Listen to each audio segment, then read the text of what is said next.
दोस्तों, नागपुर के दंगे के बारे में ये न्यूज़ है और मैं आपको बताऊंगा कि नागपुर में जो दंगा हुआ है उसमें पुलिस के पास जो अभी तक सबूत हाथ आए हैं उसमें ऐसा नजर आ रहा है प्रथम दृष्टया कि ये पूरी प्लानिंग के साथ और पुलिस पर हमला किया गया था, सुनियोजित हमला था और इसमें मास्टरमाइंड जो था उसको भी पुलिस ने गिरफ्तार कर लिया है। लेकिन पुलिस का कहना है कि ये जो हमने गिरफ्तार किया है ये माइनॉरिटी डेमोक्रेटिक पार्टी MDP उसका शहर अध्यक्ष है फ़हीम सईम खान। यही व्यक्ति 50-60 लोगों को थाने का घेराव करने के लिए आया था नागपुर के गणेशपेट थाने को और वहां जाकर इन्होंने औरंगजेब के नारे लगाए थे और इन्होंने एक लिखित में एप्लीकेशन दी थी और ये आरोप लगाया था कि जो हिंदू पक्ष हैं, विश्व हिंदू परिषद और बजरंग दल के लोग ये हमारी भावना आहत कर रहे हैं। ये औरंगजेब का चित्र इन्होंने जलाया है और इनकी गिरफ्तारी की जाए। कहते हैं कि लगभग 5 बजे शाम को ये थाने का घेराव करने आया था। वो वीडियो आपने देखा होगा, सोशल मीडिया पर वीडियो वायरल है। थाने के सामने खड़े हुए ये नारे लगा रहे हैं, हालांकि इन्होंने भी उन्मादी धार में नारे भी लगाए हैं। अब पुलिस ये कहती है कि हमने इनको समझा के भेज दिया था कि आप अपने घर जाइए, हम आपके एप्लीकेशन पर गौर करेंगे, संबंधित लोगों की गिरफ्तारी होगी। लेकिन उसके बाद इन्होंने भीड़ जुटाना शुरू कर दिया और एक धार्मिक स्थल के धर्म गुरु का भी इसमें एंगल सामने आया है। लेकिन अब इस सब मामले में यहाँ एक बार पुलिस इसकी जांच कर रही है, लेकिन ATS भी पैरेलल में जांच कर रही है और आतंकी एंगल भी इसमें सामने आ रहा है, क्योंकि जो हमलावर थे, जो भीड़ इकट्ठी थी वो पूरी प्लानिंग के साथ थी और इसमें जो भीड़ इकट्ठा हुई उन्होंने जिस तरह से पुलिस पर हमला किया, भीड़ ने पुलिस के अधिकारी पर कुल्हाड़ी से हमला किया, पत्थर फेंके, लाठियां उनके पास थी। इतना ही नहीं, महिला पुलिस कर्मियों के साथ रेप करने की नीयत से उनको खींचा गया, उनकी वर्दी फाड़ी गई। बहुत गंभीर मामला है कि पुलिस में अगर महिला पुलिसकर्मी है, ड्यूटी पर तैनात है और उनको अगर आप रेप करने की कोशिश कर रहे हैं तो सोचिए इन दंगाइयों की कितनी हिम्मत थी। ये तो पुलिस बल काफी था और इसीलिए उन महिला पुलिसकर्मियों को छुड़ा लिया गया।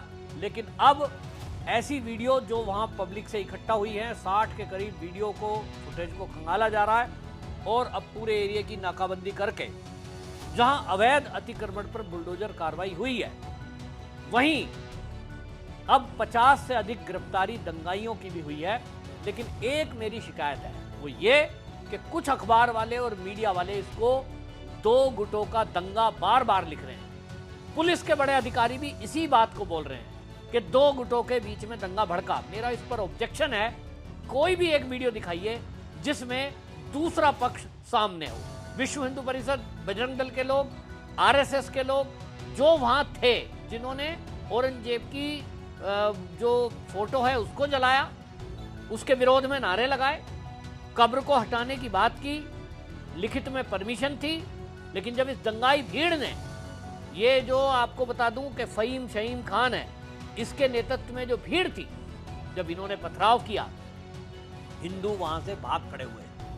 पुलिस ना होती तो शायद मारे भी जाते, क्योंकि ये जो हमलावर थे इनके हाथ में कुल्हाड़ियां थी, तलवारें थी, डंडे थे, पत्थर थे और पत्थर भी एक ट्रैक्टर ट्रॉली भर के लाए गए थे। एक पत्थर से एक आदमी की जान भी जा सकती है। अब ये कह रहे हैं कि 2 तरफा। क्या हिंदुओं ने भी पथराव किया? क्या हिंदुओं के हाथ में भी डंडे तलवार था? क्या हिंदुओं में किसी के पास अस्त्र शस्त्र थे? उत्तर है नहीं। और ऐसा नहीं है कि हिंदुओं के घर में तलवार नहीं है, ऐसा नहीं है कि विश्व हिंदू परिषद पर और बजरंग दल के जो कार्यकर्ता वहां थे उनके घर में लाठी नहीं है। संघ के हर और नागपुर का वो एरिया संघ का गढ़ है। लेकिन क्या कोई RSS का स्वयंसेवक लाठी लेकर सड़कों पर उतरा? उत्तर है नहीं, क्योंकि संघ का कोई भी स्वयंसेवक हो या अधिकारी, उनका कहना यह रहता है कि हम तो कानून के जरिए चलेंगे, कानून के माध्यम से ही जो दंगाई हैं, दोषी हैं, उनके खिलाफ कार्रवाई करवाएंगे। तो शांति प्रिय समुदाय को यह कहकर बदनाम करना कि 2 पक्षों में दंगा हुआ है, ये एक साजिश है, एक षड्यंत्र है और जो हमेशा होता है। एक नैरेटिव की लड़ाई है, एक इकोसिस्टम है। किसी भी शहर में जब दंगा होता है, ये इकोसिस्टम तुरंत एक्टिव होता है और उसके बाद एक दल और एक्टिव होता है जो अभी शांति की वार्ता करेगा, थाने जाएगा, मीटिंग होंगी और उसके बाद कहा जाएगा चलिए दोनों पक्ष में समझौता करा देते हैं। ऐसे भी लोग सामने आते हैं, लेकिन सबसे पहले ये दिखाने की कोशिश होती है कि पहले हिंदुओं ने उकसाऊपूर्ण कार्रवाई की, साहब इन्होंने हमारी आयत लिखी हुई झंडा जला दिया, इन्होंने हमारी भावनाओं को आहत कर दिया। तो सवाल ये उठता है कि भावना, एक दंगाई, एक आक्रमणकारी, एक आतताई के फोटो जलाने से किसी की कैसे आहत हो सकती है। लेकिन दिक्कत यह है कि हमारे देश में हिंदू ही हिंदू का गद्दार है। अभी आपको देखिए कि जो शिवसेना उद्धव ठाकरे है, वो उद्धव ठाकरे इस पर तंज कस रहे हैं। जो बाला साहब ठाकरे का बेटा है, वो तंज कसते हुए कह रहा है कि आपको 300 साल पुरानी कोई कब्र को हटाना क्यों है, ऐसी राजनीति करनी क्यों है। उनको लगता है कि गुलामी की निशानियां देश में बनी रहनी चाहिए। जिन लोगों ने हमारे ऊपर अत्याचार किए, छत्रपति शिवाजी महाराज, संभाजी महाराज, हमारी महिलाओं के साथ रेप किए, इतने कत्लेआम किए, ये चाहते हैं कि वो ऐसे ही वो बने रहें यहाँ, ताकि हम उनको देख देख कर और परेशान होते रहें, अपमानित होते रहें। संजय राउत एक कदम और आगे बढ़ गए। संजय राउत का बयान सुनिए। नागपुर में हिंसा होने का कारण नहीं है। नागपुर आरएसएस का गढ़ है। आरएसएस का हेडक्वार्टर, मुख्यालय नागपुर में है। वहां मोहनराव भागवत जी बैठते हैं। पूरा हिंदुत्व का, प्रखर हिंदुत्व का कुंबा वहां बैठते हैं। वहां देवेंद्र जी का चुनाव क्षेत्र है। वहां दंगे कौन कह रहेगा, किसकी हिम्मत है। गृह मंत्री देवेंद्र फडणवीस जी है, मुख्यमंत्री देवेंद्र जी है। वहां भारतीय जनता पार्टी के प्रदेशाध्यक्ष बावनकुळे नागपुर से है और 4 मंत्री आसपास है। कोई हिम्मत कर सकता है? उनकी गैंग होगी, उनके लोग होंगे दंगा करने वाले। ये एक नया पैटर्न है हिंदुओं को डराने का, हिंदुओं के ऊपर अपने लोगों से हमला करवाने का, फिर हिंदुओं को भड़काने का और दंगा में उसको लाना है। ये जो चल रहा है औरंगजेब के नाम से, एक भय और डर पैदा कर रहे हैं, ये महाराष्ट्र को और देश को खत्म करने जा रहे हैं। अगर देवेंद्र जी फडणवीस में दम है तो जो दंगेखोर है ना, उनको मखौका लगाइए। औरंगजेब की कब्र की बात आप करते हो, क्यों उखाड़ने की बात करते हो आप? हम क्या कर सेवा करेंगे, क्या जरूरत है? जब बाबरी के लिए हमने कर सेवा की थी तो कांग्रेस की सरकार थी, राष्ट्रपति कांग्रेस के थे, प्रधानमंत्री कांग्रेस के थे। अब तो आपकी सरकार है ना महाराष्ट्र में और दिल्ली में, तो कर सेवा की जरूरत क्या है? जाओ मोदी जी के पास, एक ऑर्डर आदेश निकालो और सीपीडब्ल्यूडी के लोग जो है, केंद्रीय लोक निर्माण जो कहते हैं ना, सीपीडब्ल्यूडी, पीडब्ल्यूडी, उनके लोगों को बोलो जाओ तोड़ो, हिम्मत है तो आप तोड़ो ना। आप क्यों जाते हो? आप इतनी मशक्कत को क्यों कर रहे हो भाई? मोदी जी को कहिए, नड्डा जी को कहिए, देवेंद्र जी को कहिए, सरकार आपकी है, आरएसएस की है, विश्व हिंदू परिषद की है, बजरंग दल वालों की है, तो ये दंगे फसाद क्यों करते हो और लोगों को कोई तकलीफ दे रहे हो? जाइए, 4 लोग जाइए, नरेंद्र मोदी जी, देवेंद्र फडणवीस, अजित पवार, एकनाथ शिंदे, वहां जाओ, क्या बोलता है उसको, फावड़ा बिवड़ा लेकर जाइए और जो जिस कब्र के बारे में आप दंगे करवा रहे हो ना, आप खुद ही वो निकाल दो। लोगों को क्यों भड़का रहे हो भाई? आपकी सरकार है। बाला साहब ठाकरे के बाद ये लोग कर रहे हैं, औरंगजेब और इसके बाद बाला साहब ठाकरे ने एक ही कहा था, हमारा मतलब, हमारा जो एक ध्येय है वो सिर्फ अयोध्या में राम मंदिर बनाना है, और अगर बाबरी उसकी आड़ आ रही है तो हम बाबरी को हटाएंगे। और हमारा एक ही मस्जिद से झगड़ा है, एक ही कब्र से झगड़ा है, और कोई बात हमारे मन में नहीं है। ये बाला साहब ठाकरे जी ने कहा था, हमारा कोई झगड़ा नहीं, हमारा झगड़ा बाबरी से है, हम बाबरी को हटाएंगे। बाला साहब जी ने करके दिखाया। अब तो ये बाला साहब के नाम पर कुछ भी करते हो, बाला साहब को बदनाम कर रहे हो, शिवाजी महाराज को बदनाम करते हैं, ये संभाजी महाराज को बदनाम करे।